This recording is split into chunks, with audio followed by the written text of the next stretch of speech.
细软发毛躁自然卷，看她的头发，她已经1年没烫头发了。然后这一节之前是给人家烫直，烫到毛掉，你看整撮烫到毛掉，这个我也没有办法了，因为爆掉就爆掉了，爆掉的发质我们只能让它更柔顺、更有光泽，然后用光纤结构式几乎修护它的弹性。那我们今天呢要把它剪成缩骨发，然后做梳毛矫正，加光纤结构式几护，加染发等等，看它的改变哦。它的染发就是白发很多，一样，它在鬓角的部分也是白发很多。那我们今天就是要白发染。他的头发是1年前被烫爆的，很可怕这样子。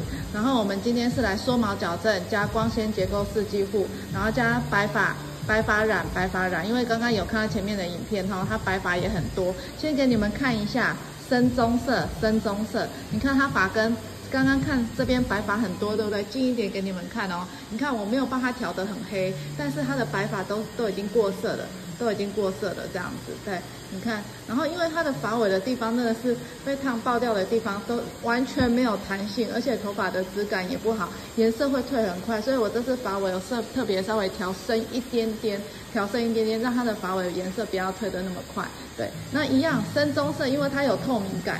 你们看，有发现有透明感，对不对？所以它这个黑啊，虽然是深，虽然是黑，可是它不是很重的那一种，还是有那种清清透透的线条感。然后缩毛矫正的话，它还是保留一点点它原来自然的弧度，把它的自然卷把它矫正掉，这样子。所以它烫完之后，头发是柔柔的，比它进来真的好太多了。这个至少要修护个3次到4次，发质的弹性慢慢就会修护回来，对，慢慢的修护回来这样子。